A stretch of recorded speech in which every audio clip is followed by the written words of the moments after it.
Hi sir.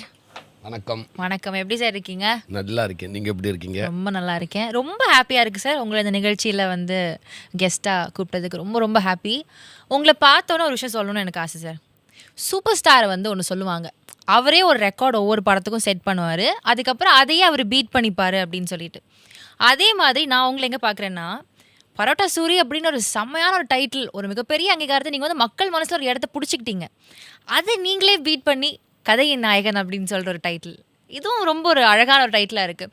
In fact வந்து இப்போ உங்களுடைய பெர்ஃபார்மன்ஸை ரெண்டாக பார்க்குறேன். ஒன்று வந்து கடைக்குட்டி சிங்கத்தில் வந்து எக்ஸாம்பிளுக்கு எடுத்துக்கிட்டோன்னா அதுலேயும் ஒரு அழுகிற சீன் இருக்கும், அதே மாதிரி விடுதலையிலையும் ஒரு இன்ட்ரெஸ்டான பெர்ஃபார்மன்ஸ் இருக்கும், கருடன்லேயும் இருக்கும். ஆனால் ரெண்டுலேயும் வெவ்வேறு சூரி தெரியுறாங்க.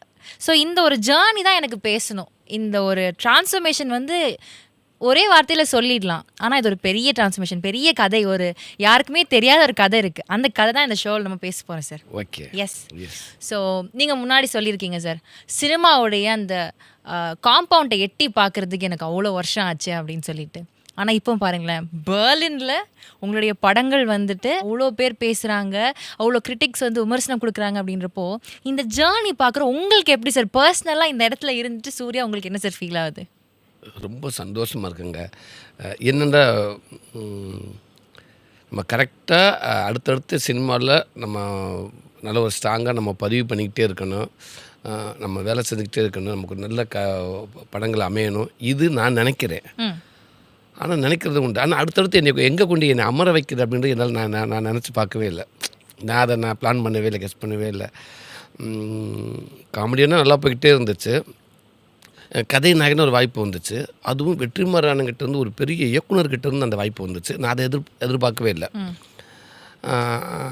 அது கிடச்சிச்சு. அப்புறம் பார்த்தா அந்த படத்துக்குள்ளே இன்னும் பெரிய பெரிய ஆட்கள் வந்தாங்க. சேது வந்தார், இளையராஜா ஐயா இருக்காங்க. அந்த படம் பெரிய படமாக வந்து ரிலீஸ் ஆகி மக்கள்கிட்ட ஒரு பெரிய ஒரு வரவேற்பு உள்ள ஒரு படமாக அமைஞ்சிருச்சு. கதை நாயகனாக வந்துச்சு. திரும்பி பார்க்குறப்ப எனக்கு நேற்று அங்கே இருந்தோம், என்னது இன்றைக்கி டக்குன்னு இங்கே வந்துட்டோம், இன்னும் மக்கள் மத்தியில் அதிகமான ஒரு மக்கள் பார்வையில் நம்ம தெரிகிறோம்ன்றப்ப எனக்கு ரொம்ப சந்தோஷமாக இருந்துச்சு. இது நான் பிளான் பண்ணவே இல்லை. ஒன்று மட்டும் நான் நினச்சி நடந்துச்சு. என்னென்னா, நான் காமெடியனாக இருக்கிறப்ப நிறைய காமெடிக்கான ஹீரோவாக நிறைய வாய்ப்புகள் எல்லாத்துக்குமே வரும். லீடிங்கில் இருக்கிற காமெடியனுக்கு எல்லாமே ஒரு வாய்ப்பு வரும். Okay okay. கண்டிப்பாக 2 கதை சொல்லுவாங்க சார். இப்போ இமிசை அதிசயம், புலிகேஸ் அந்த மாதிரி இப்போ மற்ற ஆக்டர்ஸ்லாம் பண்ணுறாங்க இல்லைங்களா காமெடி படமாக, அந்த மாதிரி எனக்கு நிறையா வந்துச்சு லீடிங்கில் இருக்கிறப்போ. அப்படியா? ஆமாம், எனக்கு நிறையா வந்துச்சு. நான் அதில் அது ஒன்று தான் நான் தெளிவாக இருந்தேன், நான் பண்ணவே கூடாது அப்படின்னு. ஓகே, வேண்டாம், நம்ம அது தெளிவாக ஒரு சாய்ஸ் பண்ணியிருக்கீங்க. ஒன்று தான் நான் நினச்சது நடந்திருக்கு. அது நான் மட்டும் இல்லை, என்னோட